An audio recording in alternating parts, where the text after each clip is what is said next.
रुचिता उस दिन सुबह से ही काम में व्यस्त थी। घर की सारी जिम्मेदारी संभालते संभालते वह जैसे बूढ़ी हो गई थी। काम निपटा कर वह मशीन पर बैठी थी कि तभी फोन की घंटी बजी। स्क्रीन पर देखा तो नंबर अनजान था। उसने फोन उठाया तो दूसरी ओर सुरीली आवाज सुनाई दी।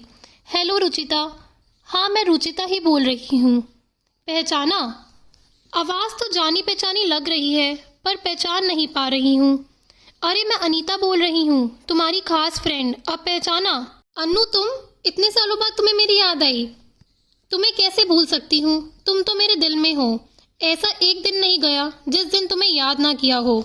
सुन, हम जल्द ही मिलने वाले हैं। एक खुशखबरी देने के लिए तुम्हें फोन किया था। अपने कॉलेज में रीयूनियन है। अपने बैच के सभी लड़कों लड़कियों को मिलना है। तुम आओगी ना? देखती हूँ यार, घर में मम्मी जी से पूछकर शाम को बताती हूँ। ठीक है, आने की कोशिश करना। चलो, फोन करना भूलना मत। रुचिता मशीन की सुई में धागा डालते डालते कॉलेज के दिनों में पहुंच गई। 1 से 12वीं तक वह एक ही स्कूल में पढ़ी थी। जब वह 11वीं में आई, एक नया लड़का उसकी क्लास में आया। बहुत ही हैंडसम, जैसे फिल्म का हीरो देख लो। पहले ही दिन से लगभग सभी लड़कियां उसकी दीवानी हो गई थी। उनमें रुचिता भी थी। वह जितना खूबसूरत था उतना ही प्यारा उसका नाम भी था, ऋत्विक, जो सुनते ही मन को भा जाए। सभी लड़कियां अपने मन की बात एक दूसरे से करती, पर रुचिता ने अपने मन की बात अपने मन में ही दफन कर ली थी। उसके घर के सभी लोग रूढ़िवादी और सख्त थे।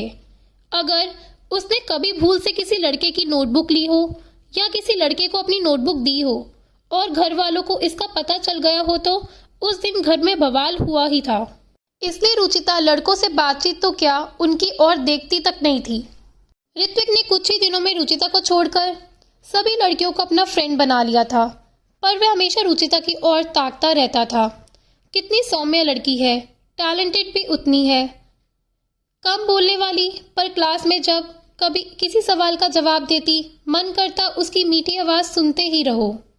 ऋत्विक सोचता कि काश एक बार वह उससे बात करे तो वह उसकी ओर दोस्ती का हाथ बढ़ाए, पर रुचिता ने कभी भी उससे बात नहीं की। वह स्कूल पहुंचकर जब तक रुचिता को देख नहीं लेता था, उसके कलेजे को ठंडक नहीं पहुंचती थी। रुचिता के मन की भी यही हालत थी, पर वह किसी से अपने मन की बात नहीं कह सकती थी। स्कूल का एनुअल फंक्शन था। कार्यक्रम की एंकरिंग लड़कियों की ओर से रुचिता तो लड़कों की ओर से ऋत्विक कर रहा था। सबसे पहले मेहमानों का स्वागत हुआ। रुचिता की सुरीली आवाज, साथ ही माइक में बोलने का गजब का कॉन्फिडेंस। उसका एक एक वाक्य शायरी की तरह लगता था, जिस पर तालियों की गड़गड़ाहट गूंज उठती थी। बोलते बोलते रुचिता और ऋत्विक की आंखें मिल जाती। बिना कुछ बोले ही ना जाने कितनी बातें हो जाती। अंदर के भाव आंखों में जैसे तैरते दिखाई देते। एनुअल फंक्शन का मेन हार्द इस साल का बेस्ट स्टूडेंट घोषित करना था। जब शिक्षक श्री ने माइक हाथ में लिया तो वह नाम सुनने के लिए सभी के कान राह देख रहे थे। तभी नाम की घोषणा हुई। इस साल के बेस्ट स्टूडेंट का अवार्ड रुचिता मेहता के हिस्से में जाता है। रुचिता तो खुशी से उछल ही पड़ी थी। उससे अधिक खुशी ऋत्विक के चेहरे पर झलक रही थी। रुचिता ने मम्मी पापा के साथ जाकर ट्रॉफी ले ली। वह दिन उसके लिए बहुत ही यादगार था। वह स्टेज से उतरकर अपनी जगह पहुंची तो खुशी में ऋत्विक ने उससे हाथ मिलाते हुए उसे शुभकामनाएं दी। यह दृश्य रुचिता के पापा की नज़र के कैमरे में कैद हो गया। यह देखकर वह सहम उठे, पर वहां वे कुछ नहीं कह सके और चुपचाप अपनी जगह पर बैठे रहे। पहली बार हुआ स्पर्श रुचिता के दिल को छू गया। मन में लड्डू फूटने लगे। ऐसा ही अनुभव ऋत्विक को भी हुआ। एनुअल फंक्शन का कार्यक्रम बहुत अच्छी तरह से पूरा हुआ, पर दोनों के दिल में प्यार जाग उठा। रुचिता ने प्यार को पंख नहीं फूटने दिया। उसने अपने इस प्यार को हृदय के एक कोने में छिपा दिया। ऋत्विक ने 2-3 बार उससे बात करने की कोशिश की, पर वह बात नहीं कर सका। परीक्षा नजदीक थी, इसलिए वह पढ़ाई में व्यस्त हो गया। परीक्षा पूरी होते ही अचानक रुचिता की सगाई और फिर जल्दी ही विवाह कर दिया गया। रुचिता से प्यार करने की बात ऋत्विक ने अनीता को बताई और उसे देने के लिए एक चिट्ठी भी दी। अनीता जिस दिन रुचिता को चिट्ठी देने पहुंची, उसी दिन उसका ब्याह था और बारात आ चुकी थी। अनीता सीधे रुचिता के कमरे में पहुंची और दरवाजा बंद करके बोली, रुचिता, तुमने अपनी शादी के बारे में मुझे बताया नहीं, निमंत्रण तक नहीं दिया। आंखों में आंसू लाकर रुचिता बोली, क्या करूं यार, मेरे पापा के स्वभाव के बारे में तो तुम्हें पता ही है। मुझे घर से बाहर नहीं निकलने दिया गया। मुझे भी पता नहीं कि मेरा विवाह इतनी जल्दी क्यों किया जा रहा है। इतना कहकर रुचिता अनीता के गले लगकर रोने लगी। रुचिता, मैं तुम्हारी खास सहेली हूँ। अपने दिल पर हाथ रखकर सच सच बताना कि तुम ऋत्विक से प्यार करती हो। हाँ, करती हूँ। जिस दिन से देखा था उसी दिन से उसे चाहने लगी थी, पर आज मैं उसे किए प्यार को अपने दिल में दफन कर रही हूँ। मेरे घर में प्यार शब्द का उच्चारण भी अपराध है। अब मेरे पापा के हाथ से जो लिखा जाए वही मेरा जीवन है। ऋत्विक ने चिट्ठी भेजी है, क्या लिखा है मुझे नहीं पता, तुम पढ़ लेना। ऋत्विक की चिट्ठी भेजने का मतलब है वह भी मुझे पसंद करता था। हाँ रुचिता, पूरी क्लास की लड़कियां उसके पीछे पागल थी, पर वह तो तुम्हारे नाम का दीवाना था। पर अब क्या? सच है, वह मेरे नसीब में नहीं लिखा था। मेरा नसीब तो मुझे कहीं और ले जाना चाहता है। अब यह चिट्ठी लेकर क्या करूंगी? केवल अपना जी जलाऊंगी। ऐसा करना, तुम यह चिट्ठी उसे लौटा देना और उसे कह देना कि रुचिता अब किसी और की अमानत है। अरे एक बार तुम देख तो लो, क्या कहना चाहता है तुमसे। अनीता ने जिद की तो रुचिता ने चिट्ठी ले ली। वह खोलने जा रही थी कि दरवाजा खटका तो उसने वह चिट्ठी चूड़ियों के डब्बे के नीचे छुपा दी। रुचिता की बारात आ गई थी। उसका विवाह धूमधाम से हो गया। अपनी विवाह की वेदी में उसने अपने प्यार को होम कर दिया था और रिदम के साथ सप्तपदी के 7 वचनों में बंध गई थी। रिदम भी रुचिता से बहुत प्यार करता था। विवाह के 2 सालों बाद एक सुंदर बेटी ऋत्वी पैदा हुई। उसके ससुर रिदम को 5 साल का छोड़ स्वर्ग सिधार गए थे और रिदम की भी दुर्घटना में 3 साल की बेटी को छोड़कर मौत हो गई थी। रुचिता को उसकी सास बेटी की तरह संभाल रही थी। रिदम की मौत के बाद उसके बीमा और इकट्ठा की गई रकम को मिलाकर करीब 5 लाख रुपए मिले थे। इससे क्या होता? रुचिता कपड़े बहुत अच्छे सिल लेती थी, इसलिए उसने ब्लाउज और ड्रेस की सिलाई का काम शुरू किया, जिसकी कमाई से घर का खर्चा चलने लगा। उसके हाथ में सुई चुभ गई तो उसकी तंद्रा टूट गई। सिलाई का सामान समेट कर वह सास के कमरे में गई। उसने सास से कहा, मम्मी जी, कल हमारे कॉलेज में हमारे साथ पढ़ने वाले पुराने विद्यार्थी इकट्ठे होंगे। आप कहे तो मैं कल चली जाऊं। मैं खाना बनाकर घर के सारे काम करके जाऊंगी। ऋत्वी को आपको 2 घंटे संभालना होगा। अरे चली जाना बेटा, ऐसे मौके जीवन में बार बार नहीं आते। अब ऋत्वी मेरा ख्याल रखती है, हम दोनों साथ मिलकर खेलेंगे। तुम हम दोनों की जरा भी चिंता मत करो। तुम हो आओ बेटा। 2 साल से तुम्हारे चेहरे से हंसी गायब हो गई है। वहां जाकर तुम्हें थोड़ा अच्छा लगेगा। मैं बाहर बरामदे में चल रही हूँ। रुचिता ने अनीता को फोन करके कितने बजे का समय है पूछ लिया। अगले दिन कॉलेज का प्रोग्राम मानो रंग बिरंगी झालरों से भरा था। वहां आए सभी विद्यार्थियों के चेहरों पर उम्र का असर दिखाई नहीं दे रहा था। सभी सालों बाद एक दूसरे से मिल रहे थे। अनीता कॉलेज के गेट पर खड़ी रुचिता की राह देख रही थी। थोड़ी देर में रुचिता रिक्शा से ऑफ वाइट साड़ी पहनकर उतरी। उसे देखते ही अनीता ने दौड़कर उसे सीने से लगा लिया। 20 साल बाद दोनों मिल रही थी। उनकी आंखें बरस पड़ी। बातें करते हुए दोनों हॉल की ओर बढ़ी। पुराने दोस्त मिल रहे थे। सभी एक दूसरे से सुख दुख की बातें कर रहे थे। दोनों एक जगह किनारे की कुर्सियों पर बैठ गई। तभी अनाउंसमेंट हुआ कि रुचिता जहां भी हो वहां से एंकरिंग करने के लिए स्टेज पर आ जाए।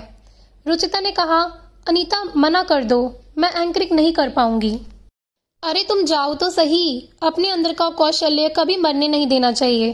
तुम एक बार फिर उसे जीवंत करके दिखा दो। रुचिता उठकर स्टेज की ओर बढ़ी थी कि तभी ऋत्विक के नाम का अनाउंसमेंट हुआ। रुचिता का दिल धड़क उठा।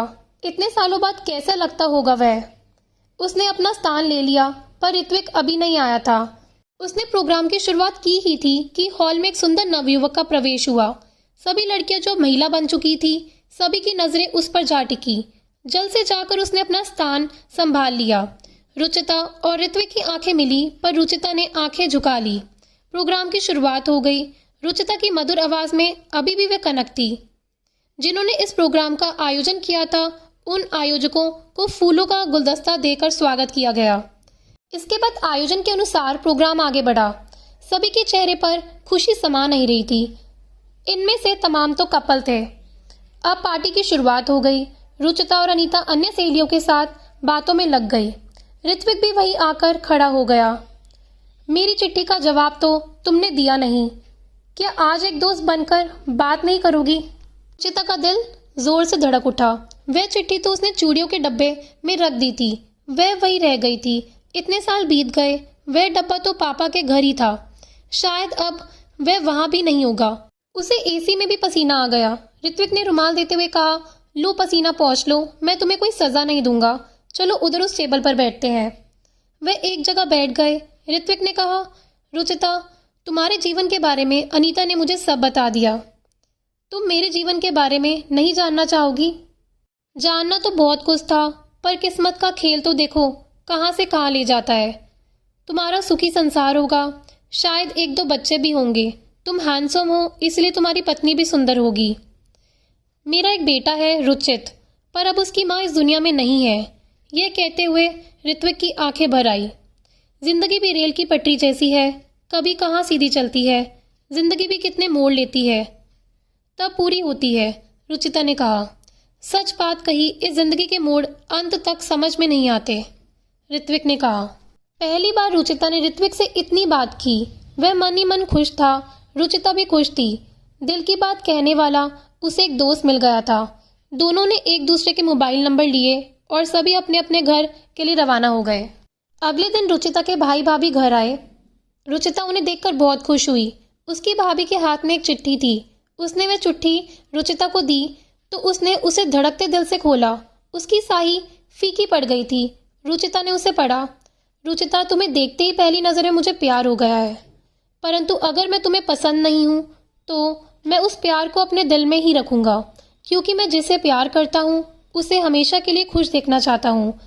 अगर तुम्हें मेरा प्यार स्वीकार हो तो मैं तुम्हें पूरे जीवन अपनी पलकों पर बिठाकर रखूंगा। तुम एक बार मुझसे मिलने जरूर आना, नहीं तो तुम्हारा प्यार मेरे दिल में कैद रहेगा। रुचिता की आंखों में आंसू थे। उसकी भाभी ने कहा, इस चिट्ठी की स्याही जरूर फीकी पड़ गई है, पर ऋत्विक के दिल में अभी यह प्यार धड़क रहा है। देखो ना, इसलिए तुम दोनों ने अपने बच्चों के नाम एक दूसरे के नाम पर रखे हैं।